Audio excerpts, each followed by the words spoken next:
and like that's fine. Thank you. Share desktop one from server E. You should see what I see. And I'm going to use my library. I am going to use the same folder JPEGs that I used last night. And as per the feedback provided, I am going to try to keep the commentary to a minimum so I show the most pictures.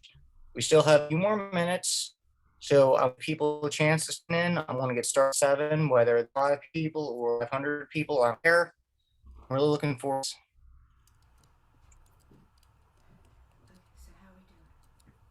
Good. And I want to thank the time to help me work the kinks out, and who's here tonight just watch me succeed or fail, whatever. I hope this is entertaining and educational, and more than anything else, that it encourages other people to go on a similar journey. America is huge. As much as Philadelphia is part of Pennsylvania, but there's a huge backyard, there's a bigger backyard. It's called America. And I cannot wrap my head around how big it is, how much open space there is. I think 360 million people. I mean, in cities, it's crowded. There's so much room. It's unfathomable. I haven't seen it. So let me see. And I just want, if you want to poke my head downstairs one time, to You're still parents how breaking up. the You're audio. I'm breaking up. Lovely. You're breaking up. Your voice is breaking up. But as long as We'll stick with you, but as long as it stays, that's what I'm concerned about. I mean, as well as I'm a good self. You have very low bandwidth. Even your video is very staticky. You might want to check what Wi-Fi you're on, or hang up and dial back up again. I am using my phone spot. We have another one work down. I'm gonna hug that just there's less clearance. I want to get okay. And I still 7, so I don't want it much longer. Then you guys seen this before. Is it close to what it was, or is the quality significantly less? Have you noticed? And you guys should be able to see my full thumbnail. I know it's not it's a static. It should have had time. I just want to do about in a minute. John, it's very hard to understand anything of what you're saying. You probably want to log off and maybe try dialing back in or logging back in. See if that helps with the connection. We can't understand anything of what you're saying. You were much clearer last night when we practiced. All right. Let me try that then.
Do you think we can turn off the recording?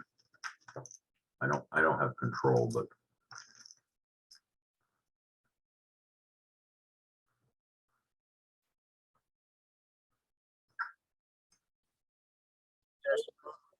Got it. I'm going to share desktop one, and I'm going to go back to my folder here. Where's this?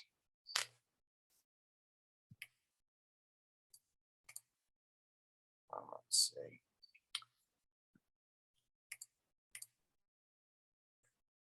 Hold on. Open racing. Let's see. You find the window.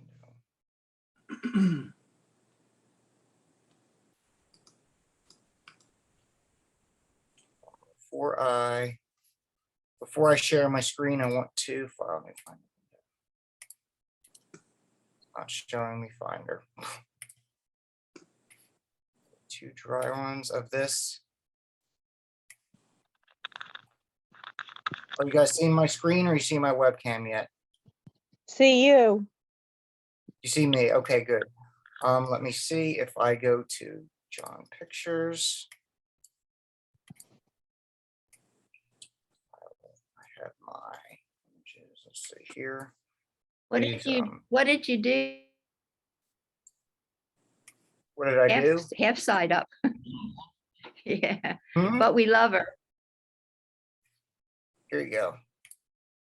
Desktop one, showing desktop one. Can you see my desktop and all? Participants can now see your screen. All right, let's do this thing.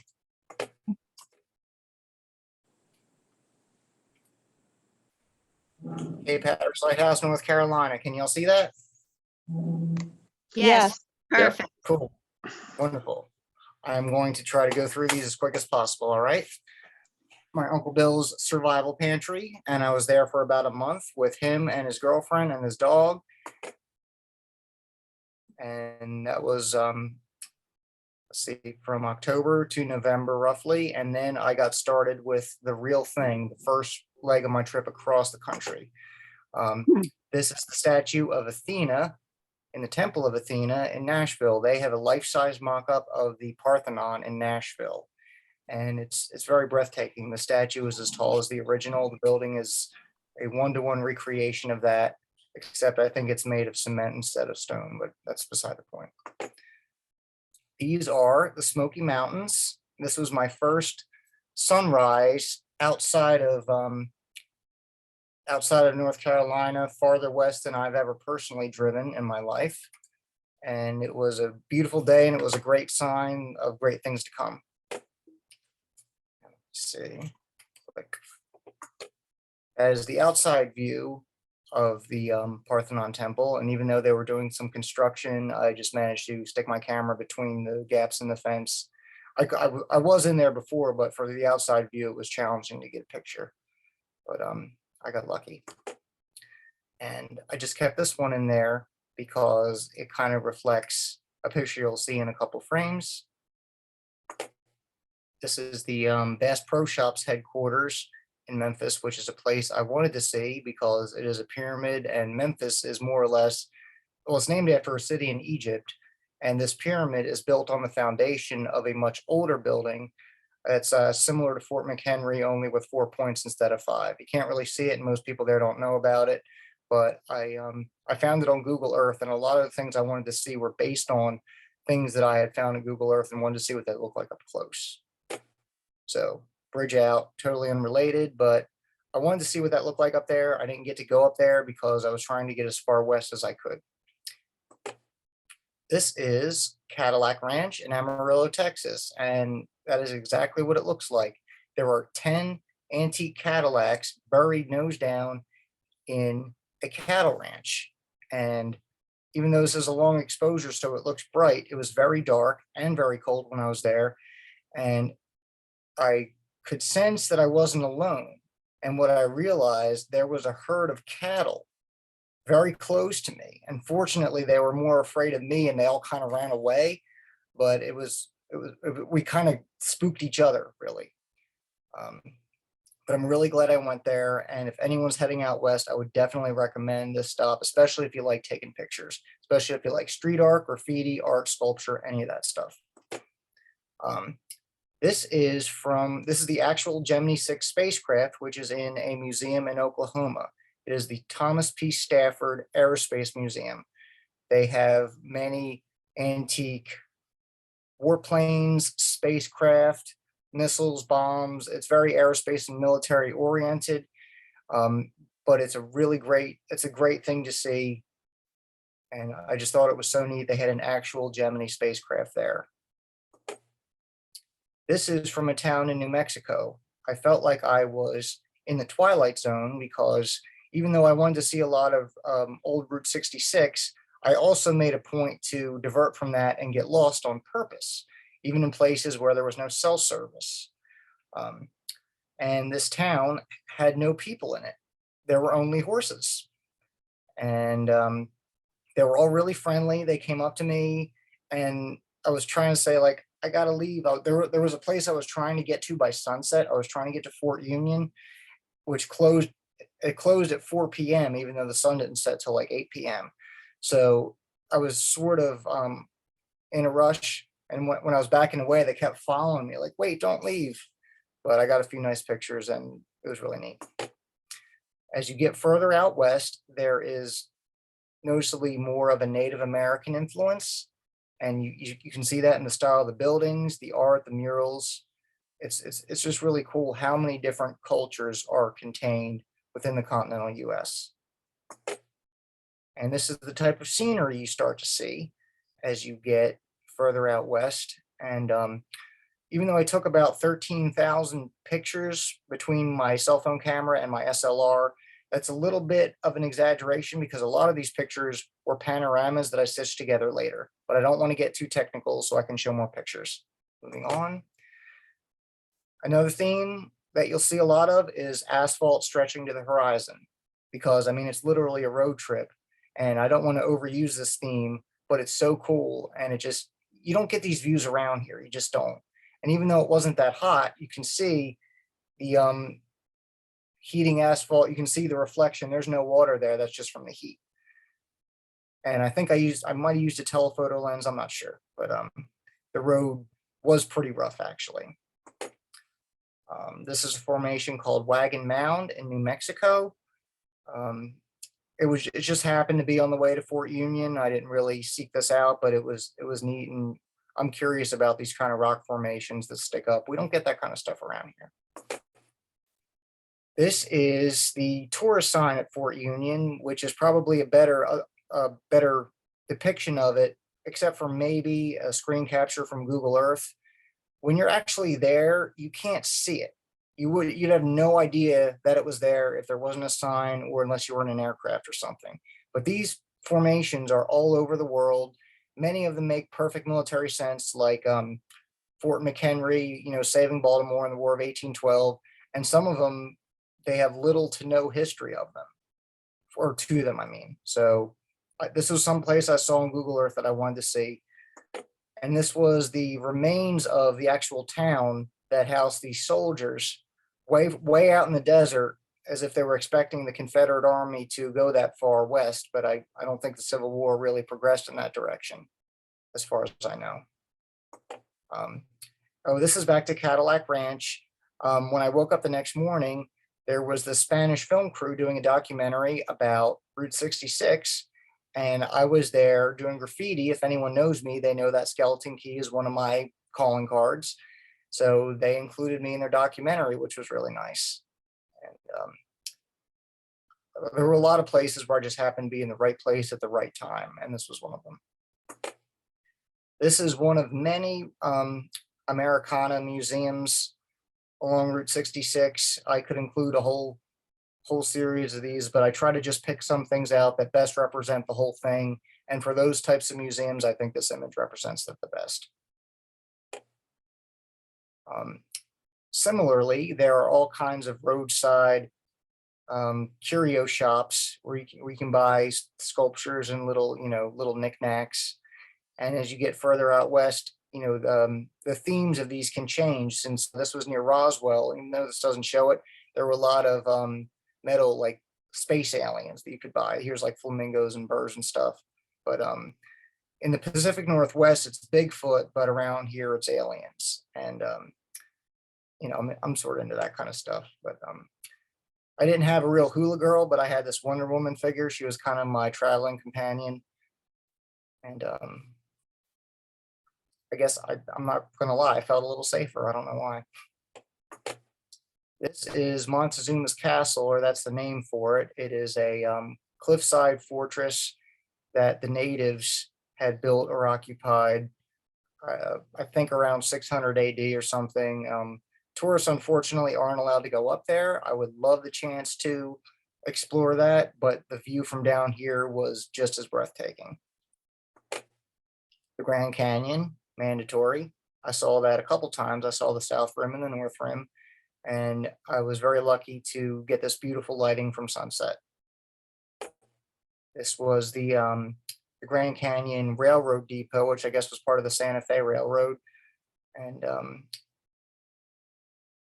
lighting was just so beautiful here. There were so many things to see.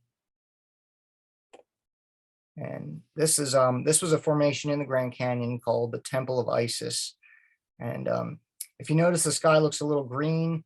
That's a little bit of artistic license I took, and I did that in some of my pictures. But like I said, I'm not trying to get too technical. But do not attempt to adjust your set, I guess is what I'm trying to say. This is Bell Rock in Sedona, which is a beautiful place to go hiking, rock climbing. I think I was there when I was a kid. My parents took a trip out there and I got to see it, but it was cool to be able to drive out there myself and go see it and take a little bit more time. This was very close to Bell Rock. I think just turn around and look and that was there. There were so many beautiful formations like that. You can actually get a little bit fatigued. Imagine seeing a new Grand Canyon every day for 10 days. It's beautiful, but at some point your senses just get overloaded. And Sedona is a pretty little town. It's also very expensive to live there. So many of these places, the prices are just so inflated. I hope that people who live there can still afford to live there. This is the Amitabha Stupa, I believe it's pronounced. It is it's a park on what's considered vortex grounds, which I don't know if there's a proper scientific explanation for that. It's more of like a mystical thing. But when I was there, I definitely felt a very peaceful presence. I don't really subscribe to any particular religious belief, but I felt very peaceful when I was there, and I collected a soil sample of that soil, as I did for a couple other places. This is the remains of one of a few tourist traps, little towns that were meant for tourists going along Route 66 back when it took a lot longer to cross the country. Now, when you drive the I-40, you can get a lot further. And unless you make a point to stop and explore these ruins, there's not really a point to it. But this is one of 3 such towns that I stopped to view.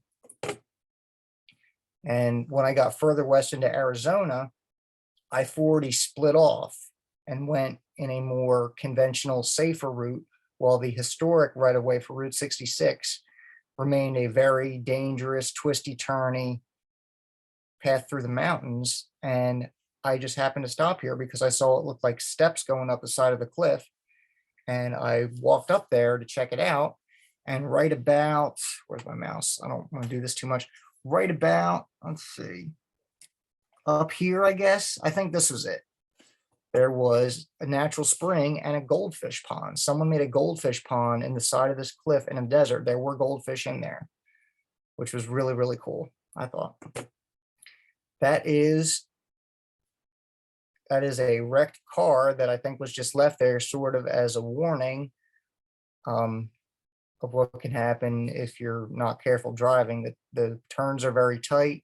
You got to take your time. You can't be in a hurry at all, which you shouldn't be. There's so much to see. And this is from the town of Oatman, Arizona, which is also called Jackass Junction. because it is populated not only by people, but by wild donkeys who are descended from the pack animals that were used when mining was the big business there. And you can walk into a gift shop, and just as people can stroll in, donkeys will come in too. And most of them have little signs around their necks that say, please don't feed me, but I can't imagine that that's all strictly adhered to. And this is leaving Oatman. This was my last night in Arizona before I actually made it to California. So this is the beginning of the actual California part of my road trip. This is in the town of Ocean Beach, very close to where my cousin lives. She and her husband were kind enough to host me for a good part of my trip while I was there. So I made little side trips out from around here before finally moving on. This is the pier at Ocean Beach, which is pretty well known. This was just a really pretty place to be. Yeah, I don't know what else to really say about it. I think this is from La Jolla. La Jolla is very upper crusty. There's a lot of really rich people, a lot of really beautiful architecture, nice houses, and the views of the ocean are breathtaking. I don't want to use the same, wow words too many times, but breathtaking, incredible, indescribable. I don't know who this girl was, but I just happened to get this candid picture of her, and the Pacific Ocean just looks so much bigger. Even though you can see out to the horizon. Maybe it's because you're looking down from a cliff, so you can see further out. It just looks like it's so much bigger than if you take a ride down to the Jersey Shore. The ocean's the ocean, but there is something different about the Pacific Ocean and how California looks. This is the view of a Spanish colonial style building called the Presidio, looking down one of the hallways there. This is, this is from the same spot, looking down at one of the freeways. That's a better view of the koi pond and reflecting pool of the Presidio. And then I think I walked down to the other end and looked back. Oh, that's my relatives who were kind enough to host me. And that's looking back from where I was the first time, looking down the hallway that was tilted at an angle. And these pictures, I didn't have a tripod when I took this, but I was able to use Photoshop to line them up properly. And I stood on these very slippery rocks and got these pictures in very quick succession. And I'll go back and do that again because people have told me before they like to see that.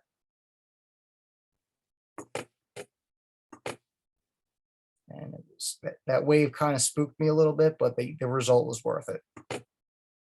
And this is the neighborhood of Old San Pedro in Los Angeles. That's a really nice place to live, isn't it? This neighborhood fell into the ocean in 1929. And if you look on Google Earth, it's geographically the most southern part of Los Angeles.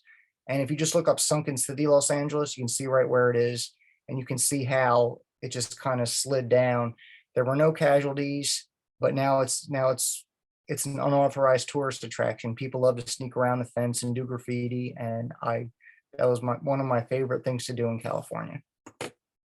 This is the view from the top of Mount Soledad, and even though it looks like I was in an airplane, that's just how high you are above the surrounding area. California has a much more dramatic shift in altitude than around here. I mean, if you think of mountains, you might think of the Poconos, but even in California, I'm not even talking about the Rocky Mountains, the altitude, the geography is so dramatic. And it's so breathtaking. And like I said, I don't want to use that word too much, but it's the truth. This is Ocean Beach again. Another panorama I did. I'm a sucker for panoramas, especially since my cameras were only 12 megapixels. You can extend that as much as you can if you take pictures and overlap them. This is one of many pictures I took at San Diego Zoo, but I consider this one to be the prize winner, if there's such a thing. And after I left my cousin Molly's, it was more of an open-ended kind of trip. I didn't really make a plan for after that. I knew I wanted to see more. I had some friends up in the Pacific Northwest, but I didn't have a specific plan. I didn't make any reservations. And I think I would have a tough time keeping to any schedule that I planned ahead. And it's probably also a good thing that I went by myself, because I could be as impulsive as I wanted to. I could stay in a place as long as I wanted to. And if I got bored by it, I could just get in my car and drive 500 miles away. And I wanted to see Sequoia National Forest and a few of the other national parks. So this was on the way up there. And again, the road stretching to the horizon. It's beautiful. I don't know how far outside of Philly you would have to drive to see anything remotely like this. But as you can see, we're not in Kansas anymore, so to speak. I stopped to see this along that highway because it was used in one of my favorite movies. If anyone's seen the movie Interstellar, this is from the very last scene on the desert planet where Anne Hathaway's, she thinks she's the last person left alive, and where she's standing there, I managed to find that spot, so I thought it was really neat. Moving on, this is a street, I don't know the name of the street, but this is a street in California City. California City is essentially, it was planned to be a second Los Angeles in the desert, because real estate is and pretty much always was expensive there. Real estate developers thought, why not just start over and then we can build everything cheap, but it never really got off the ground. So there's just all these paper streets, as they're called.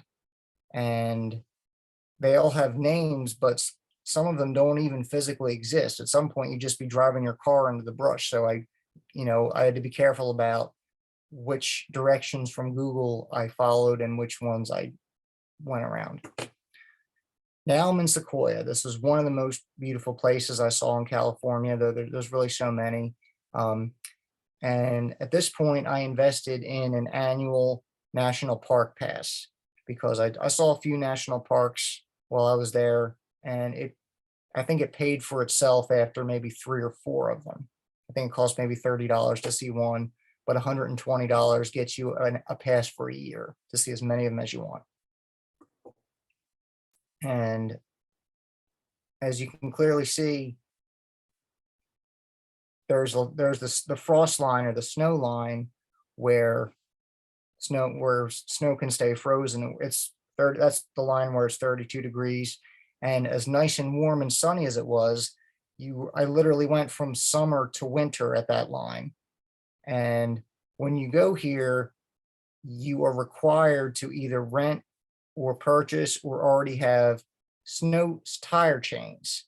So if anyone knows what kind of car I have, it's not like an off-road heavy duty vehicle, but fortunately they had a set of snow chains that could fit on my car, and I learned how to do that. And I was able to go at least part of the way into the snow level, as I like to call it. But it got to a point where it was even so steep, my car couldn't stick to the road. It was starting to slide back down the mountain. So I just said, you know what, I'm turning around and going back. But it was still beautiful. And this was actually Christmas Day. It was the first time that I spent Christmas away from really anybody in my family, but I treated myself to a nice hotel room and got to see all these beautiful Christmas trees, essentially. This is Hospital Rock, which is within the grounds of Sequoia National Forest. I don't know how old these petroglyphs are, or really what tribe of people made them or what they mean. But again, there's a lot of Native American influence out there, which I'm fascinated by. The mystery of our history is something I can never get tired of. Then I went to San Francisco. This is the island, I think it's Treasure Island. It's not Alcatraz Island. You can't drive to Alcatraz Island, but this is halfway across the bay. And I wanted to get a shot of the skyline. And then I car camped in Golden Gate Park because I wanted to see the Golden Gate Bridge at sunrise. And this is the Bay Bridge, obviously. And I think I'll come back to the Golden Gate Bridge. I'm sorry. For now, this is the beginning of Coastal Highway 1, which is another must for anybody who drives out west. It's literally you're on the side of a cliff, And in many cases, the road has collapsed and it's down to one lane while they try to patch it up. And they're constantly trying to keep up with the collapses. So it's literally, it's very much life on the edge when you drive that. You can't be in a hurry, but there's so much to see, and you got to pay attention to the road, but at the same time, the view is so amazing. So I hope I can properly convey that in these next few pictures.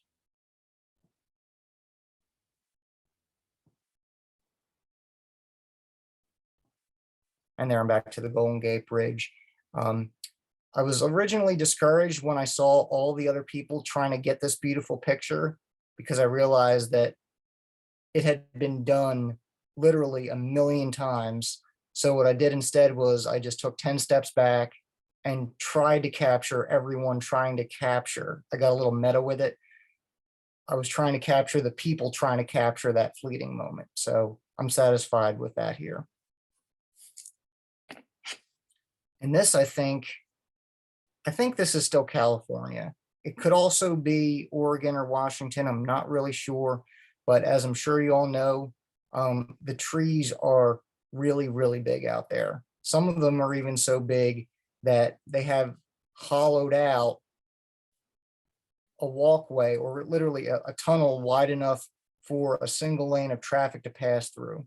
I think there are 3 trees like that now, but because it was wintertime, they were actually closed. I wasn't able to gain access to any of them, but still, to be in the presence of trees that are that big is it makes you feel really small, but it's okay. It's really beautiful. Denny's was like one of my staples. Anytime there was a Denny's near me, I tried to have breakfast there. And yes, I know you should try to enjoy other culture and other foods, but especially if you have dietary issues like I do, it was really nice that I could find a place that had food that I knew wouldn't bother me. So I stuck with my traditional Western omelet with a gluten-free bun and orange juice and coffee, and of course, hot sauce. And that is one of many things that kept me going on my road trip. This is the statue of Portlandia, which is a patron goddess for Portland, much as Athena is a patron goddess for Athens.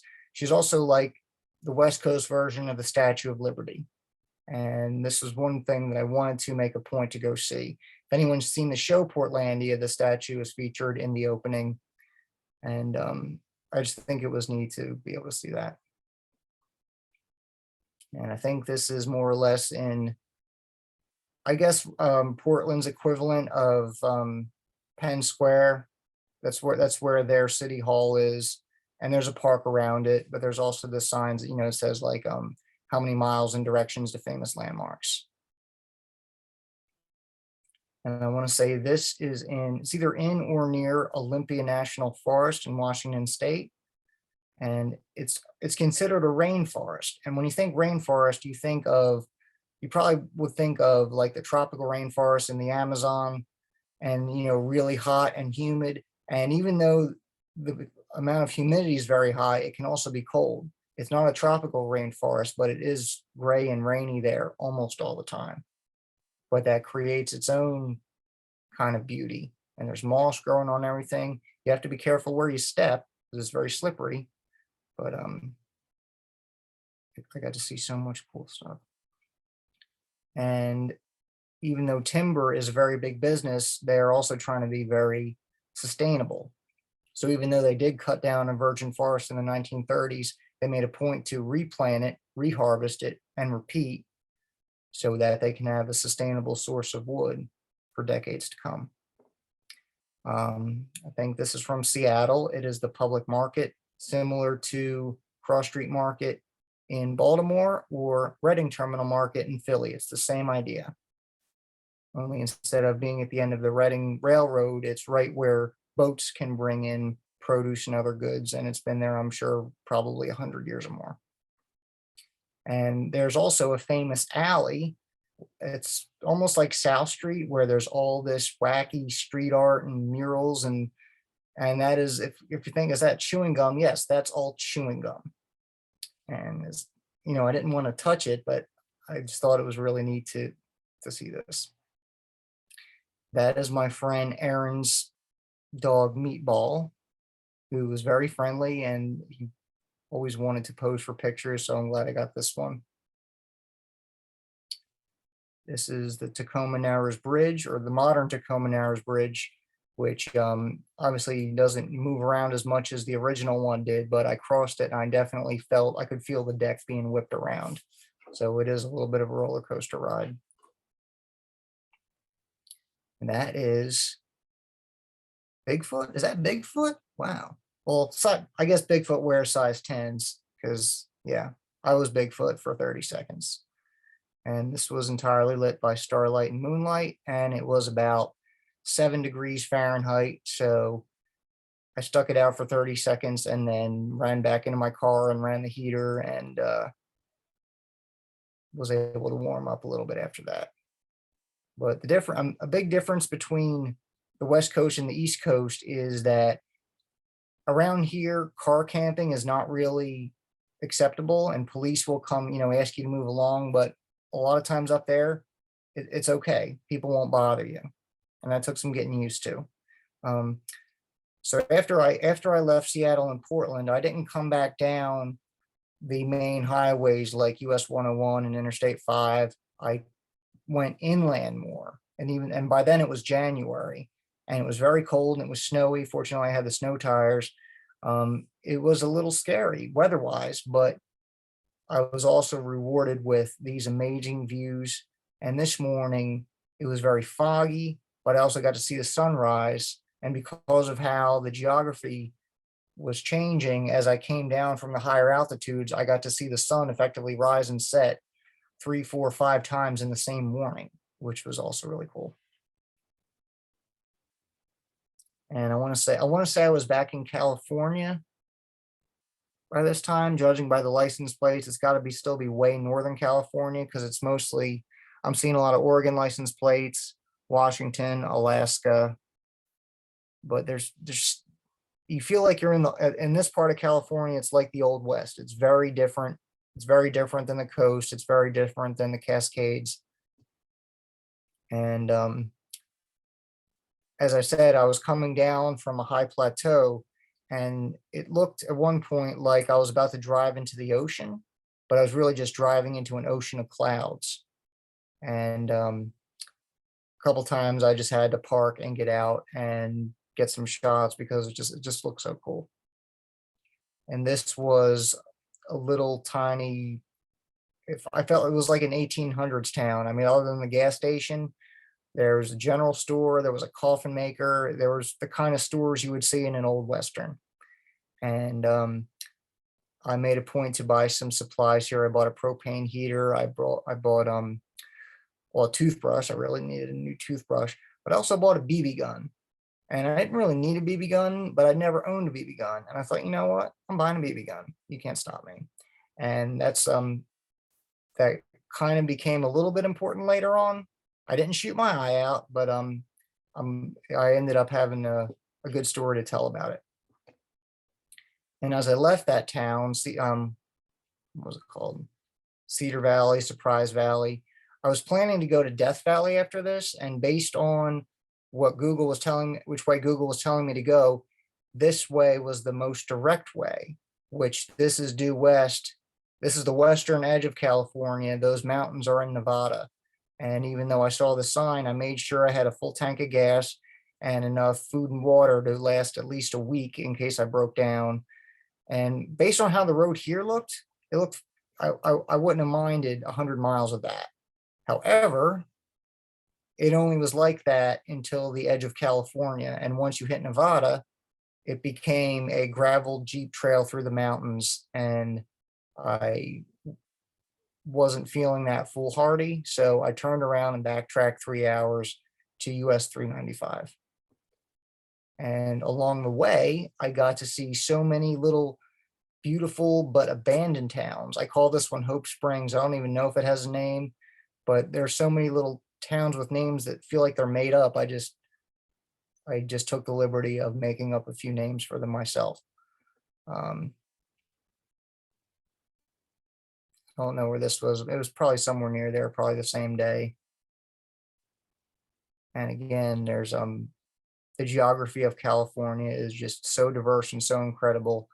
And actually, the highest point in the US, in the continental US, I'm sorry, and the lowest point are really only 85 miles apart. They're very close together.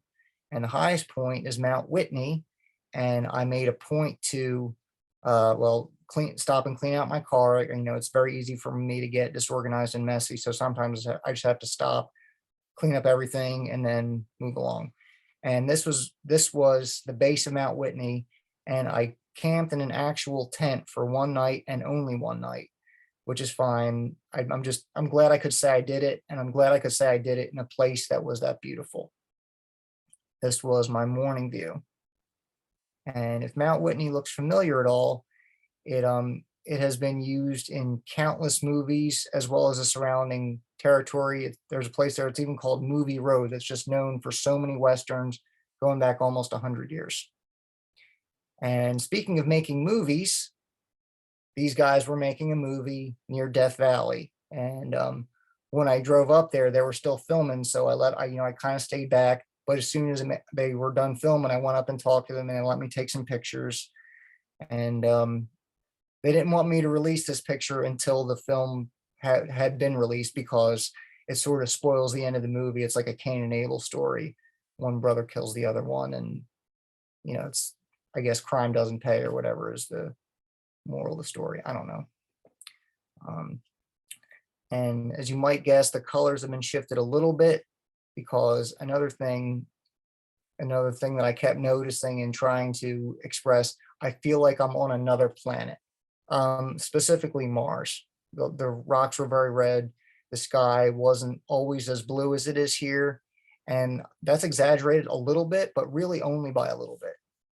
And these rocks are very porous, they're pumice, they're volcanic, but it's very alien compared to anything we know around here.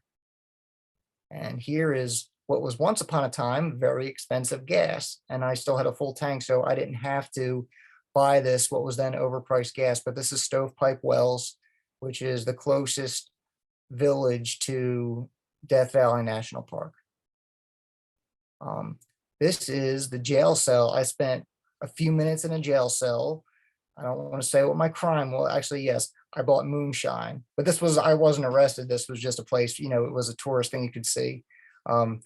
Ballarat is considered a ghost town, but it is still inhabited by moonshiners. And I bought a shot glass and I bought some moonshine. So they were very happy to have my company in my business, but I didn't stay there too long. This is back near Stovepipe Wells. This is from the Mesquite Flats. And even in January, I want to say this was January 11th or 12th of 2020, the temperature got up to about 70 degrees. So no matter how or what time of year it is, if you're going into the desert, always make sure you have water. You don't want to end up like this other guy who's a monument you're going to see in a couple frames. And there was one point, even though it was really dry, I saw these rainbow clouds and the colors are enhanced just a little bit, but that is effectively what it looked like. And I had to take a picture of it just to make sure I wasn't seeing things, because the desert can mess with your head. No matter how sober you might be, it can kind of change your way of seeing things. Or as I like to say, it gives you room to think. And I love that. But I just wanted to make sure that was really there and I wasn't just seeing things. Badwater Basin is the actual lowest point in the continental US. It is 282 feet below sea level. And it was called that because at the bottom of what I guess used to be an ancient sea, there is a very briny pool of water that is not good to drink. And the early settlers noticed that their pack animals wouldn't drink it. So I said, wow, that's some bad water. And this is that basin. And these salt deposits are very fragile, so they have the deck so you don't step on them. If you step on them, they will never reform, and you could get in a lot of trouble. So I try to, I wanted to take samples, but it very clearly said don't take any samples, so I didn't. And it is also kind of disarming or disorienting to look up almost 300 feet up the side of a cliff and to see that sign that says sea level. So that just gives you an idea where if they let the ocean in, it would fill Death Valley up to that point. And can you guys still hear me okay? I haven't heard anyone else talking in a while. Let me see. Yeah, we can hear you. Okay, good. I'll keep going then. Val Nolan, he is the cautionary tale of why you should make sure you have enough water. No one knows really who this guy is. Nobody knows where he came from. The only reason they know his name at all is when they found his mummified remains, he had his wallet in his pocket. And they buried him essentially where they found him, right next to one of the roads. And, tourists, including me, they leave rocks as a sign of respect. And if you ever go there and see that, there is a very large greenish rock very close to that marker, and that's the one I put there. So please take water when you go into the desert, and sunscreen and whatnot. And this is also near there. I want to say that's the borax field in the background. And so many places in California look like they are dried up seas, but not just seas. I think it was once connected to the ocean because when the water evaporated, it would leave salt deposits behind, like the salt flats in Utah. This is the interior of an opera house near Death Valley. I think it's called Amargrosa. I'm probably butchering that. And this woman, I forget her name, but she made it a pet project she spent 30 years painting these murals in a building that the owner let her do it, but she didn't really have the rights to. And he could have sold it out or just like painted over it at any time. But eventually, I think after she died, it ended up getting preserved. And it was I think it cost like $5 to see it, but it was incredible. And this is, I want to say, what's it called? Ash Meadows Wildlife Reserve. It's not a national park, but it's similar. And it might have been in Nevada. It might have been near California. Well, it was near California. Death Valley is very close to Las Vegas. It's very close to the eastern side of California. And you can just see what exposure to the sun can do for things that aren't really specifically designed to withstand that. I don't know what that sign said, but I just love the texture of it. And I did go to Las Vegas. I didn't get the full experience that a lot of people would want to see, but I got to see and do exactly what I wanted to. I wanted to see the neon graveyard or boneyard, which is literally the ruins of the signs from old Las Vegas. And when they tore all these buildings down, I'm so grateful that they didn't demolish the signs. I mean, they're basically just sitting outside. They're not being actively preserved. They are trying to raise money to have some of them restored. Unfortunately, they'll last a long time in the desert.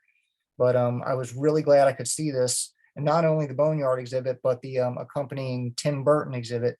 If you look on the right, you can see some Martians from Mars Attacks, and there were little tributes to all of Tim Burton's movies all throughout this neon boneyard. It was the coolest thing. Okay, and this, I would assume most people know what this is. And this is where my BB gun story comes into play. As we all know, the Hoover Dam is a very important national asset, and especially since September 11th, they have been rightfully concerned about security. And if you go there, you have to submit to inspection. And I just told the guard, I said, look, I'm not trying to get in trouble. I have a BB gun. I'm not trying to make any threats. He said, turn around and get out of here. I said, yes, sir. So even though I couldn't visit the dam properly as I had when I was a kid, I was able to pay for a helicopter tour, which afforded me a much better view than I ever could have gotten otherwise. So That was a nice, happy accident. I thought I was missing out on something, but it led to something better, in my opinion. And after I crossed back into Arizona, I crossed back into California again.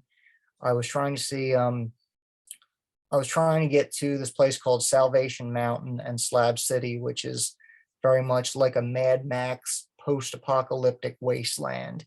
And if you guys know me at all, that is right up my alley. And I stayed there for at least a week. And this is what you see at the very beginning when you get into Salvation Mountain. Slab City is when you continue further in.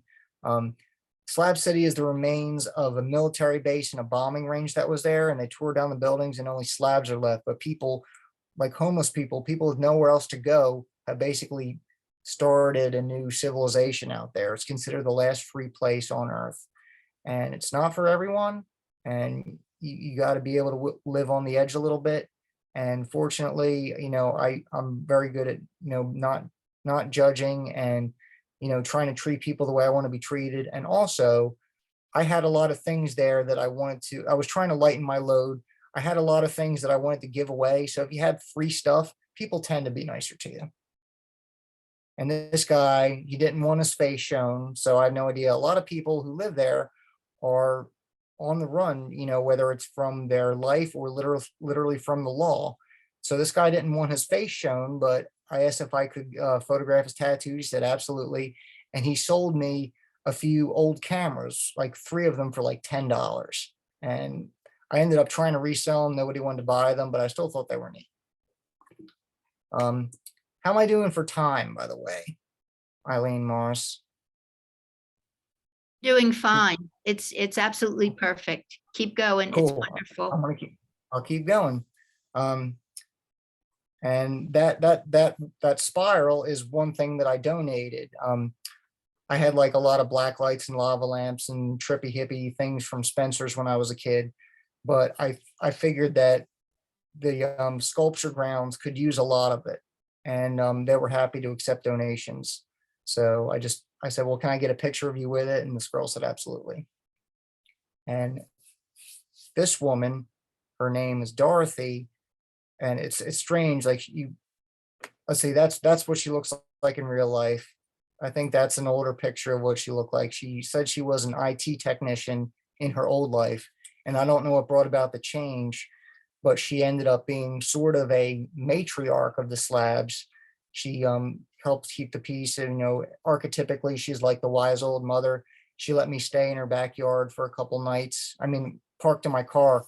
But that was before I realized that a lot of these campers and little like sheds and shacks are apartments that you can rent. And I was so happy to be able to have a place. I think it was $25 a night. So I just gave him $100. I said, here, let me stay for 4 nights at least. To have an actual bed to sleep on felt so great. And there were electrical hookups. I could take the computer I'm using right now with my Lightroom library. Even before I got home, I was working on pictures around the clock, just trying to, get the most out of it that I could. And there's a lot of people there. There's a lot of animals, and there's a general rule: male dogs have to be kept on a leash. Female dogs are free to roam around. And this is the wise old mother of the dog world there. This is Gypsy. When I took this picture, she was 29 years old, which, if that could be verified, would make her one of the oldest dogs ever recorded. And she was so friendly. We'd all get breakfast, and I would always get the same thing: bacon and eggs and coffee. And of course, all the dogs would bark and beg. She would come sit at your feet, but she would not make a sound. She was just so lovely. So of course I always gave her a piece of bacon. This is Salvation Mountain. It's effectively a small mountain that is covered in paint and hay bales. And it's full of all kinds of religious, like quotes from the Bible and iconography and stuff, but they're accepting of everyone. They are not trying to push religion on anyone. But this was Sunday service for me. And I would recommend, I don't, I understand if some people might be wary of going into Slab City itself, but Salvation Mountain, if you have any kind of religion or spiritual side to you and you're anywhere near there, I would definitely say stop by, see Salvation Mountain. And there's a lot of like very pretty hippie girls there, and they let me take their pictures, and I'm I try to be very respectful of people's privacy, and I always get consent if anyone's going to be, you know, a prominent subject in my pictures, and I would stress that to anyone else. You know, you don't want a stranger sticking a camera in your face necessarily. So I respected everyone, and I pretty much got respect in return. I don't really have any horror stories to tell from there. Oh, except for this. One morning I was sleeping in my cabin and I was awoken at 8 a.m. by the loudest explosion I had ever heard. And I grabbed my cell phone and ran outside, and I saw this thing coming up over the top of the mountain. And I'm just really glad there was a mountain range separating me from whatever kind of device that was. And I would also recommend not just being an end of the world fanatic, but if you're going to go to places like this, I would recommend taking a Geiger counter, because you can't see radiation. You don't know how dirty the place is. And it can make a difference. It'll tell you if you should stay, you know, if you can hang out for a few days or if you need to get out very quickly. And I didn't know. And I would like to have a better idea of that if I ever go back. This is a guy, his name's Lewis. He's an old motorcycle guy. I think he was living in one of the campers there. He said his wife had passed away, so he was just retiring. He was living out the rest of his days there because you can afford to live very cheaply. You can work just a very limited job in town, or if you have any amount of money saved up, it can go a really long way. And in Slab City, there are different camps. Some of them, depending on how weird you are, like there's a camp of pirates. And if you can imagine pirates, like in Pirates of the Caribbean, like real pirates, only in the desert, except instead of on the water, that's exactly what it was. But right across from the pirate camp was the Ponderosa camp, which I think it was a safe bet that most people watching this, if they had to choose a place in the slabs to live, Ponderosa camp would be the most chill. I mean, it's mostly older people, mostly retired people. You know, people would just gather around a really large campfire every night. Pretty much everybody got along. You know, there's nothing to fight about. It's anarchy at its finest. There's really no government. You know, the police don't come unless, you know, unless something really serious happens. The fire department has to show up more than anything else. Sometimes someone's camper will catch on fire, which unfortunately happened once. Not in this camp, but close enough by. Fortunately, no one was hurt. But this is proof that people can govern themselves, and that when left to their own devices, people do tend to help each other out. And if there is a member of the community that doesn't fit or is disturbing the peace, the community will expel them. So, yeah. So after I left the slabs, I went to Bombay Beach, which is a very similar desolate wasteland. It's on the shores of the Salton Sea, which was a very promising tourist resort. If you can imagine Death Valley full of water, this was also, I think, instead of 282 feet, it was 278 feet below sea level, except due to a engineering mistake, an agricultural canal broke into it and filled it up. But since it was below sea level, there was nowhere for that water to go. So that water and all its runoff the water evaporated, which left a toxic mat. So you don't want to touch that sand. You definitely don't want to go swimming in the lake. The sand is not sand. It is the ground up bones of millions of fish and birds that just don't decay. But at the same time, there's a niche for life there, human life and otherwise. And again, it just had this Mad Max crazy, post-apocalyptic adventure to it.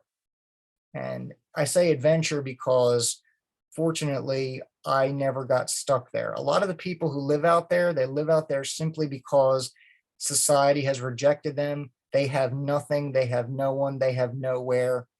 And for them, it's almost like a prison. And for me, I acknowledge, I'm acknowledging my privilege. I was a rich kid and a tourist, and I always had the freedom and the means to leave. And I didn't, but I didn't try to see myself as being better than them. I tried to help, I tried to help the people that I was, hanging out with as much as I could. And it was a very humbling experience to be in that part of America.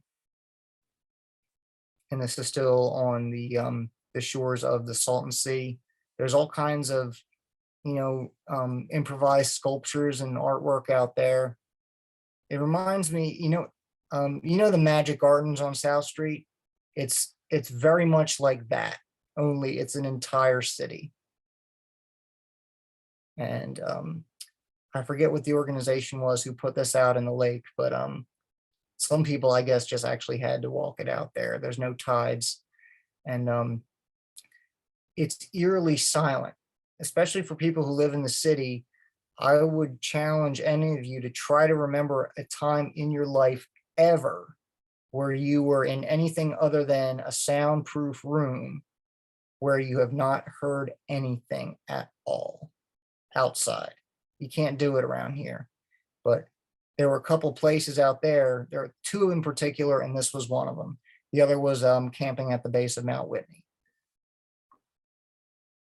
And this is a place called the Cloud Museum. I don't know why it's called that, but this is the world's largest collection of Ford Model Ts. And the owner was kind enough to let me take as many pictures I want. He answered as many questions as I could ask. And stuff like this doesn't cost a crazy amount of money. I think it was like $5. And it's the amount of culture you can absorb makes it it's so worth it. And again, I didn't even plan for this. I was just driving down the road, and this just happened to be right next to the road, and I didn't have anywhere to be, so I stopped and saw it. This is another such thing.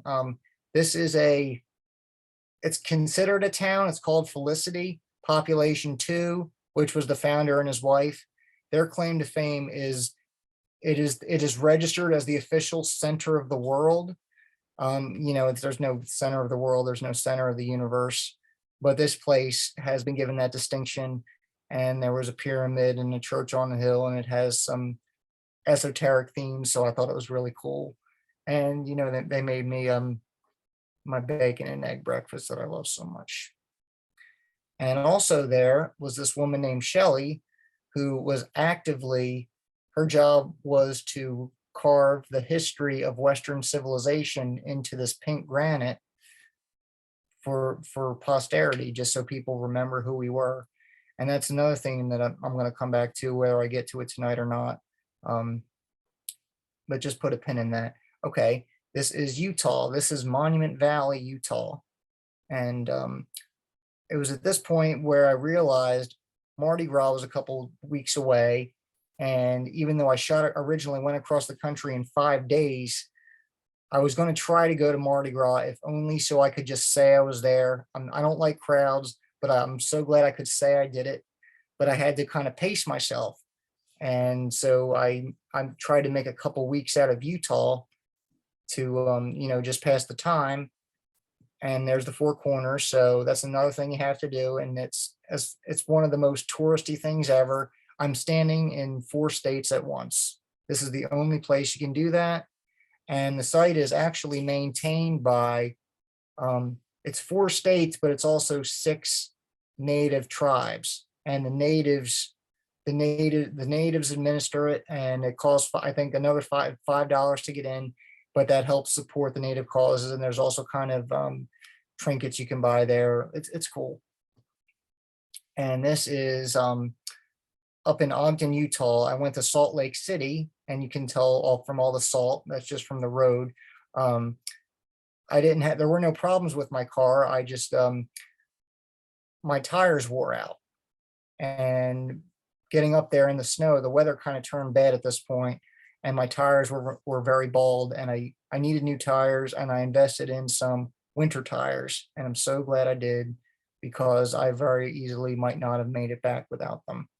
So this was me getting new tires, oil change, and then I was on to Denver, and Denver was the furthest place that I went, the most out of my way, just to see one thing, and that was to see Denver International Airport, which is the creepy Horse of the Apocalypse statue, which famously fell on and killed its creator. So it's, if it wasn't cursed enough, it has that little cherry on top. And this is the Masonic capstone, and it is dedicated to the people of Colorado in 2094. And at this point, it's an open secret that that airport is a human continuity center. It's a place where if there was a nuclear war or an asteroid strike, a few 100,000 people could be sheltered underground. Obviously, most people probably wouldn't make it, but there's enough room for enough people to begin again. And as much as I don't want to think about that, I am glad that places like that exist. And after Denver, I had to deal with some of the worst weather in Denver, so I didn't take too many pictures because I was just focused on trying to get out alive. So the next picture I took, I was back in Utah, and again, I didn't plan for this, but I just happened to be driving down the road. I was headed back south. You can see it looks a little bit warmer because it is a little bit warmer, and there's not 3 feet of snow on the ground anymore. And this was Butch Cassidy's childhood home. And I thought, I'm not a huge cowboy and western buff, but it's like a when in Rome kind of thing. So I checked it out, and you couldn't go inside, but you could see inside. It was a neat place to stop. Bryce Canyon. I almost consider this a sin against nature. I saw both Bryce and Zion in one day, which is nowhere near enough time. They're about 2 hours apart, but at this point, I was just so saturated with the beauty of nature. I was more interested in getting back to a place where I could take a shower, watch some TV, sleep on a couch, get some R&R. And Walt, if you're watching, thank you so much. I was very fortunate to have distant relatives and friends who hosted me. And it's not that I wouldn't have survived without them, but they made my trip much more bearable and enjoyable. So now I'm back to Arizona. There's a big hole in the ground in Arizona. And it was made about 50,000 years ago when a piece of iron slammed into the earth and vaporized on impact. And it proved to modern man that meteors aren't just pretty shooting stars, they can do some damage. So I've always wanted to see Meteor Crater, and I got a chance to that day. And this is another one of those little towns along Route 66 that really don't exist anymore. This was Meteor City, and this was just an old communications dish. And I decided to make this one of my 6 poster images for this series. And it looks so cool. It's like the man in the moon. It just appeals to me in so many ways. And this is a petrified tree in petrified forest. Oh, I just realized something. Since I'm screen sharing, do you see the Zoom menu up top? Is that like getting in the way? Doesn't matter. I don't know. I don't want to get hung up on stuff too much. This is Laredo Chapel in Santa Fe, New Mexico. And this was something that this was like on my list of mysterious history, almost conspiracy list, because that staircase, that wooden spiral staircase, was constructed by a mysterious person. No one knows where he came from. He volunteered to do this. It took him 2 years. and then he disappeared. He was like Santa Claus. I don't know how else to put it. But if you'll notice, what does that spiral case not have? There is no central supporting column. That is entirely made of wood. And originally it didn't have a railing. It was just the staircase. And as far as I know, nothing else like that has ever been built in history. And even without the railing, even without a column that could support the weight of people. And at the base of the stairs, you might notice there's a photograph. I didn't include the close up of that. If y'all want to see it later, I can show it to you. It shows, it's like old picture from the 30s or the 50s that shows the choir girls. It can support the weight of like a dozen girls on the stairs and then up top. They don't let you go up the stairs now, but I'm just amazed at the engineering that went into this, and it's just wood. There's no steel reinforcement or anything. This is the Taos Pueblo village. I want to say, I'm trying to remember what their tribal name is. I want to say the Red River tribe. It could be. I'm really sorry, I don't remember. They were very nice to me. These guys in particular. You know, they sense I wasn't just like I would definitely wanted to learn about them and that I really cared. And the building they're standing in front of was a church that had been destroyed twice. And first it was destroyed by their tribe because they didn't, you know, they rejected the Spanish who were trying to impose Catholicism on them. But eventually they came to accept Catholicism. And when the cavalry came, the men went out to fight, you know, to defend. They didn't want the cavalry taken over. And the women and children hid in the church thinking, we're in a church, no one will ever hurt us here. And they blew the church to smithereens with cannons. So this is, I compare this picture to the picture of the firefighters raising the flag at the World Trade Center. And this, all those wooden crosses are made from the rubble of the church. They did eventually build a new church, but they left that. They don't go in there. That's it's a mass grave essentially. And I didn't realize that. I learned that a few minutes after I took this picture. So the fact that these guys were willing to pose in front of it, I feel really humbled by that they didn't mind doing that. And I am still trying to find a way to contact them or someone else in this village. I would like to send them this picture.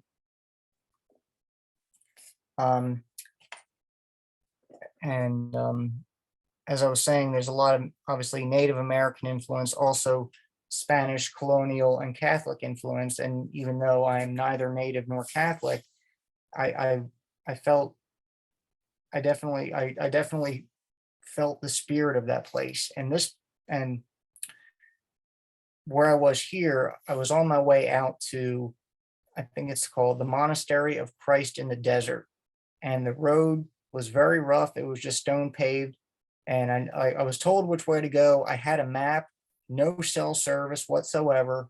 And honestly, I hope it stays that way. I could not camp at I couldn't camp overnight at the monastery, but I camped in a parking lot. I just sort of pulled off a lot of places. I just pulled off and kind of stayed hidden. But in the morning, even though it was a Saturday, I went in the monastery. Oh, skipping ahead. And it felt, I call it the Sunday Saturday ever. Also in Santa Fe, this woman, her name's Nicole, was one of my professors at University of the Arts, and she moved out there and she lives in an adobe hut. And she was kind enough to host me for a night as well. She's a really cool lady, and I learned a lot about literature, and I became more interested in literature because of her. And this is back at the monastery. Some of these pictures are a little bit out of order, but I'm not really worried about it at this point. And that's inside the monastery. And, you know, it was so quiet, and you could almost hear, you know how like in movies, they'll have like monks, like very softly, like chanting or singing in the background. You could almost hear that. That's one of Nicole's dogs. I think that was Akira. And Kira's mom was a coyote, but she was very friendly. And when I slept on the couch, I woke up and she was sleeping next to me, I thought it was very sweet. This is the Carlsbad Caverns in New Mexico, actually West Texas. I'm pretty sure it's Texas. Pretty sure. And this was the only picture I took down there that even remotely came out. So I'm satisfied with that though. And I'm hoping most people recognize this room. I went to NASA and I was very fortunate. I got there just in time to make the last trolley over to, but it's like a Wildwood Jersey Shore tram car. Watch the tram car, please. One of those, but it takes tours to different parts of the Johnson Space Center. And I got to see restored, because it was just a ruin for a while. This is the actual mission control room from the Apollo era. And they were recreating, I don't know if you can see in the upper right corner, it shows Neil not climbing down the ladder when he was on the moon. It was strange to see the Apollo 11 mission playing out with no one in the room. I almost wish they had like mannequins, or I wouldn't say actors, that'd be a waste of money, but if they at least had a few mannequins to show that, all the nerds in white shirts. But one thing they did get right, and I can't really see it in the picture, all the cigarette butts, all the coffee, all the cigarettes. There were no smoking regulations back then. The only regulation was smoke them if you got them, because it's stressful putting a guy on the moon, especially if it's the first time. So after Texas, I continue heading east towards New Orleans, trying to time it so I could be there for Mardi Gras. But I also wanted to see Avery Island, which is the place where Tabasco sauce is made. And that is the factory itself, but also beautiful gardens that I can only compare to Longwood Gardens, only much more tropical. Actually, imagine Longwood Gardens with alligators and crocodiles. I think just crocodiles, not alligators. But there are signs all over the place: beware the crocodiles. We're not responsible if you get eaten, pretty much. And I think I saw a couple small ones, but in the gift shop, there was the taxidermied remains of an 18-foot monster. New Orleans. I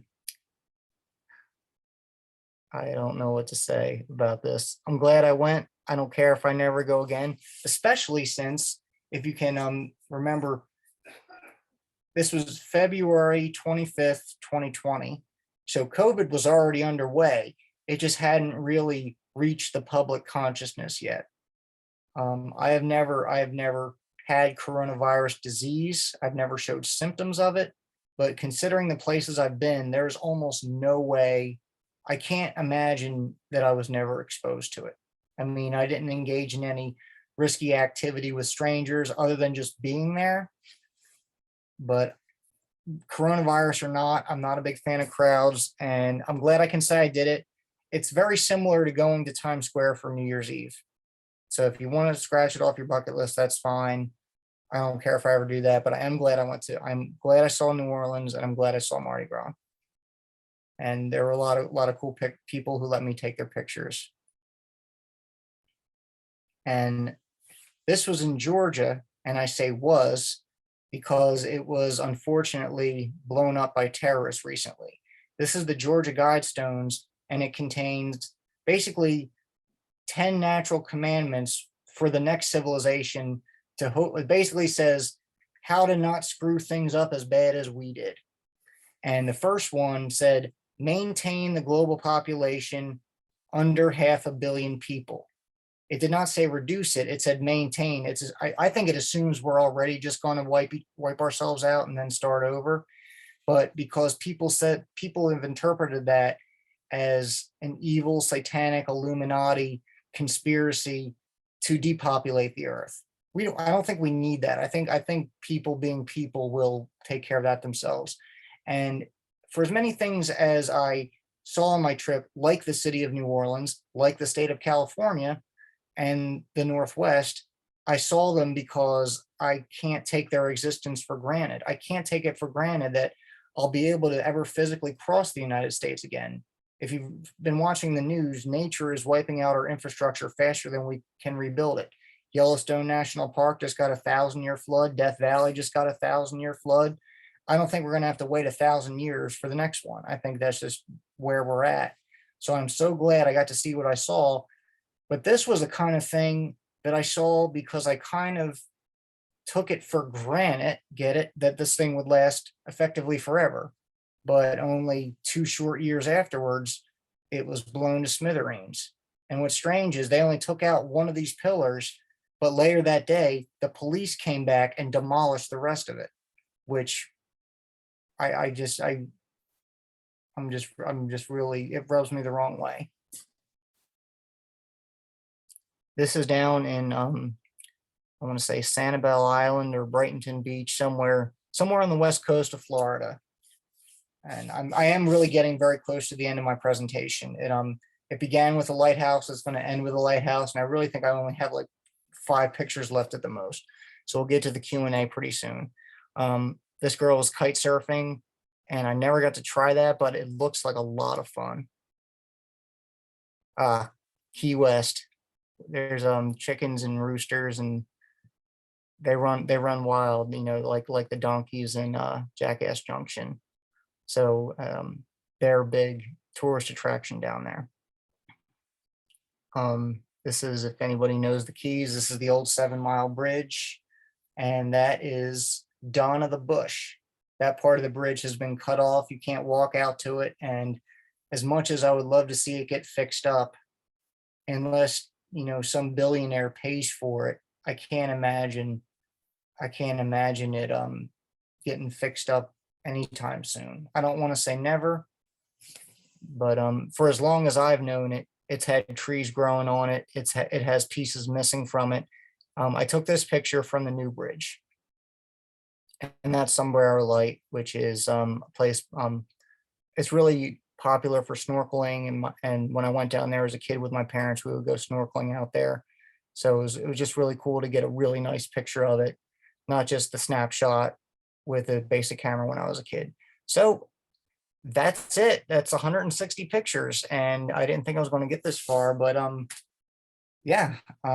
So shortly after this was when COVID was happening. People were raiding the stores, toilet paper. Everybody had to steal the toilet paper. I don't know why. I mean, that just was just the thing to get. But once that started getting real, so to speak, I shot back home. I drove for almost 20 hours straight, over 1,000 miles, you know, stopping only for gas and to use the bathroom. I didn't quite make it back home. I made it to a Denny's outside of Washington, D.C., and I needed to take a nap. But I don't even consider that part of my trip. I consider my trip to have ended in the Florida Keys. And this was me basically aborting and going back home as quick as possible, because I didn't want to be in a populated place anymore. You know, we didn't know what this thing was. So that's it for my presentation or lecture. I can open it up for Q&As, I guess. Let me see. Yep, lighthouse. So I will stop sharing my screen. You guys are still there, right? I just want to make sure. Cool. Can you still hear me? Yep. Yes. Yes, we hear you. Oh. And oh my goodness, what an incredible presentation. Having seen some of your work before, seeing Mhm. again was like a super double treat. So thank you. Great. Now I'm going to let other people tell you how amazingly wonderful this presentation was. So I pulled it off, is what you're saying? Yes, you I'll did. second that. Cool. Thank you. Who wants to go first? Actually, you know what? I would like to offer the floor. Stephen, do you have any questions? You were really helpful in hosting my dry run last night. If I seemed, you know, I was good at keeping up the pace because I did 2 rehearsals where I was trying to get as many things that could go wrong out of the way, and Stephen was tremendously helpful. So even, you know, without a hand up, I just want to ask Stephen, do you have any questions first? No, but I liked your answer. I asked you last night, and I'd like you to repeat it. If you had a chance, would you do this trip again? yes and no. There are some things that I would like to see again. This was very much a trial for what might be a future road trip. Going by myself had advantages and disadvantages. Um, it was as exciting as it was also kind of lonely, and I was very uncertain about a lot of the times, especially in bad weather. It's like, what the hell am I doing here? Am I ever going to see home again? Please, God, get me out of this. But also, when you go somewhere like this by yourself, you can do what you want when you want. You don't have to, you don't have to agree with anybody else. You don't have to compromise.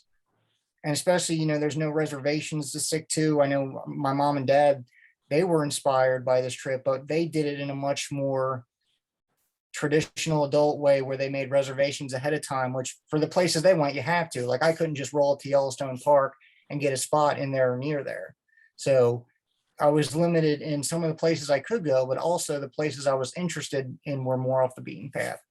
So yes, there's a lot of places I would see again, but there's also new places that I didn't even realize. In some cases, I drove right by, like within a couple 100 feet or a couple miles of things that later I was like, oh, I wish I could have seen that. So there is always the potential and the interest for going back. And as expensive as this trip was, I don't regret it at all. I really don't. And as much as this was a presentation, it's also an advertisement. All these pictures, I am willing to sell prints of. In fact, I had already offered Eileen and Stephen in particular a complimentary print for the help they've done in getting me to this point for this presentation. I'm going to make a lot of 4x6s. I'll probably do a lot of giveaways of some small prints, but those are really teasers to hopefully get you to want to buy more and bigger ones. I don't have a price list established, but basically reach out to me, let me know if you really liked anything, and or what your budget is, and I'll work with you. I'm not trying to price gouge. So yeah, let me know. Who's next?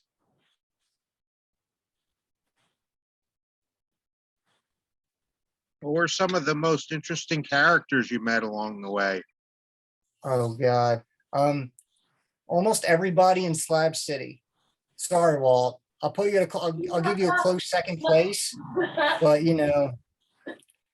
if I'll tell you what, make a sign that says the end is nigh, and like, don't shave your beard for a while.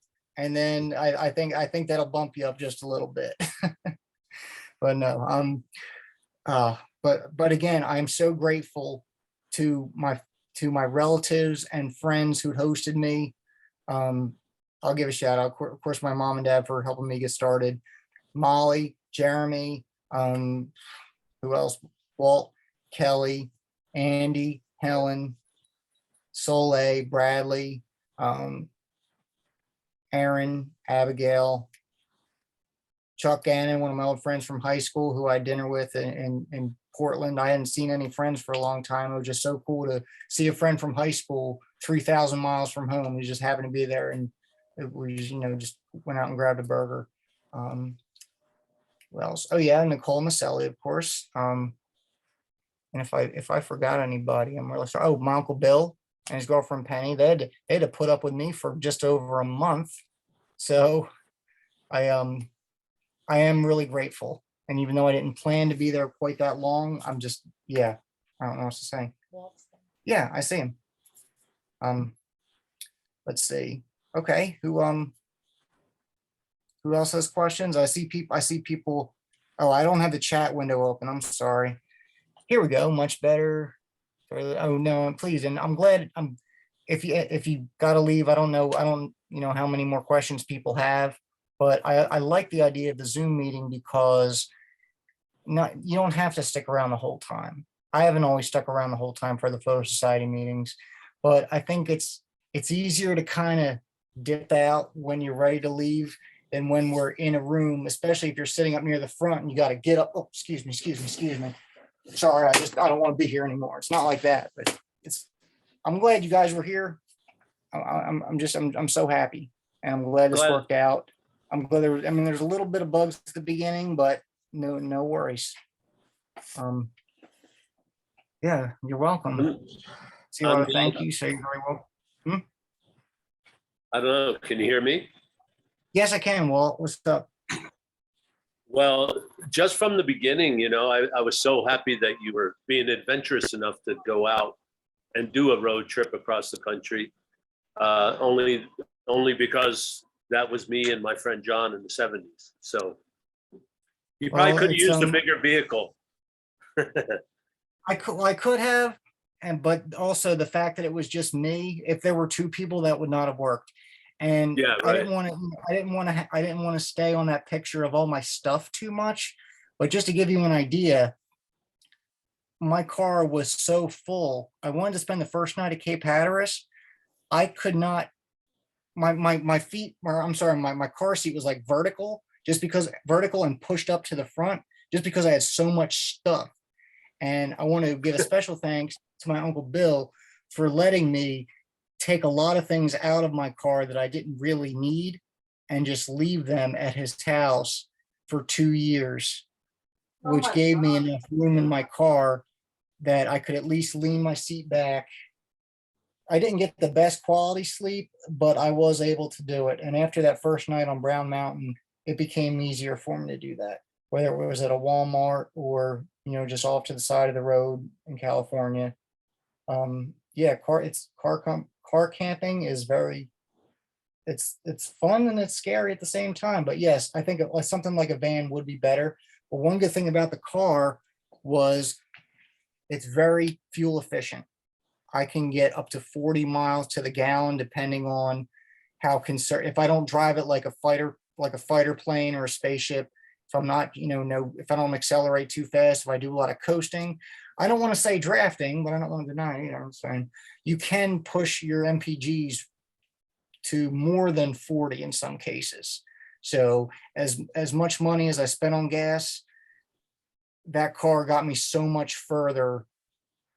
And because it was a relatively new car, other than needing new tires and oil changes, it never let me down. I Well, didn't have good to for deal you, with man. major problems. I think, yeah, thanks. Good for you. I'm glad you did it. Hey, I'm going to You head too. out though, John. Nice pictures. And Sure. thanks for putting that all together, all the people that did that. Sure. And just so you guys know, I'm going to, Hey, Paul. hey, Walt, and the entire Photo Society. Hey, Mom. I'm gonna make a Facebook album of all these pictures. So if anyone thinks of a question later, but also more like, oh, I want this one. That's also what it's about. So yeah, these pictures, you will be able to see them again. And this presentation will be recorded and archived. So as much as I don't like to hear the sound of my own voice, I want people to be able to see it who couldn't stick around or who couldn't make it. So yeah, I'll give people that link, okay? Whenever I get it. Any other questions? Can you hear me? Can you hear me? Yeah. I'm going to head out though, John. So take care, man. Sure. See you, Walt. Thanks for tuning in. You bet. Can you hear Art Hey, Art, how you doing? happening, John? This is a masterpiece. It's magnificent. Thank you. A And you large know what? of photos that are very high quality and have your special touch with your wit and your unique personality and your take on life. Your philosophical observations are all in there, and it's a recording. It's a tome. It's kind of a masterpiece. It's a big expression, and it's a magnificent work of art. And Thank you. and it's Yeah, a I think I wonderful. would like to make it.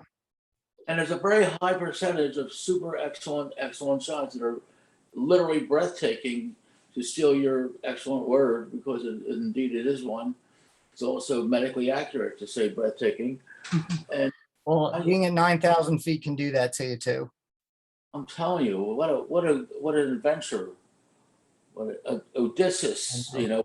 boat and And I then you went across. That was amazing. And it wasn't like thank, 1 week or 2 weeks. It was a hell of a long time. it was Wow. 160 days. Yeah. It was Um, about 5 months. Unbelievable. And COVID was a And factor to stop it off and say, okay, that's it. Going home. thank you, Art. And please don't be a stranger. I'm still waiting for the new super fast internet. I'm not trying to avoid you.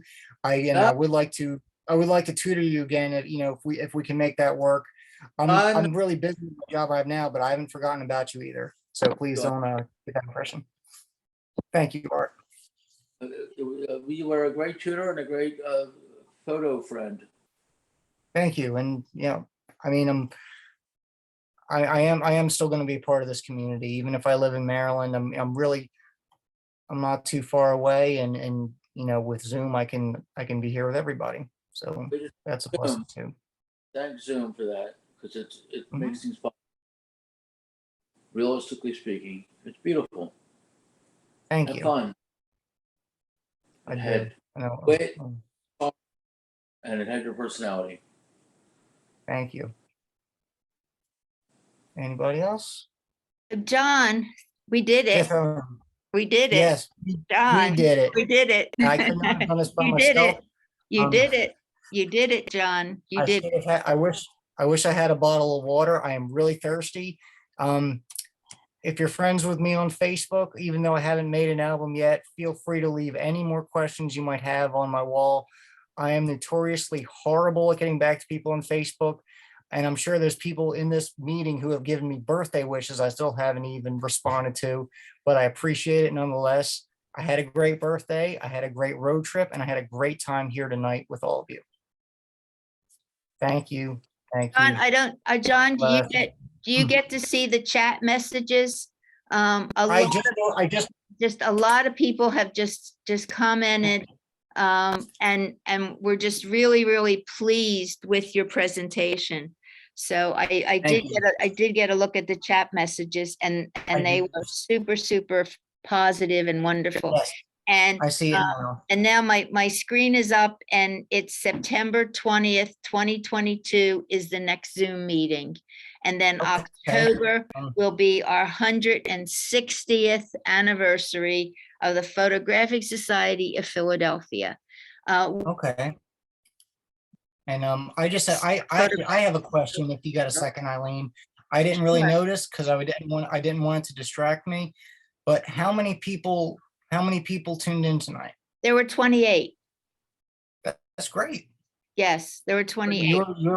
You're counting on at least 25, and I'm glad. I mean, Yeah, no, even no, to have- it's a really good turnout, and I think it's a better turnout than we maybe would have gotten in person at the Plastic Club, the way our meetings I used think- to go.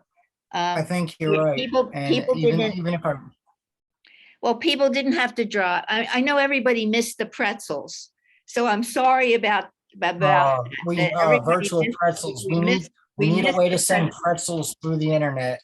Free pretzels or else no deal. But no one had, no one had to drive, no one had to park. And you're never quite sure about the weather and whether it's going to Right. be hot or storming or things. And so the Zoom meetings are a way for us to continue to share writing with light. That's what the Photographic Society is about. It doesn't matter what kind of camera you use, what method you use to capture the images. It's capturing images, it's sharing your images. And I cannot begin to thank you enough for an incredible presentation. And I know everyone will think, gee whiz, I wonder if I could have done that trip, You can. Well, you know what? I want to say you can, but I would say do it sooner rather than later. I'm not trying to be end of the world, man. I don't have to try, I just am. But you can't take the accessibility or even the existence of these places for granted. So if you have the means to do it, please. Well, So- you really gave us a wonderful view of what's out there. and I Thank think you so much. and I think also a lot of hope for the future. A lot of hope for our futures. So thank you. I hope everyone stays healthy. And please remember to check your email boxes for information about the next Zoom meeting and also about the invitation to enter your work in the October 160th anniversary of the Oh. Photo Society. Thank you. Oh, Thank you, everyone. And Good night. thank you, Adam, too. Thank you. I didn't say thank you to you. You help out with John. this stuff so much. Thank you. Good night, No, everybody. thank you. All right, take care. Sweet dreams, everyone. Good night. Good night.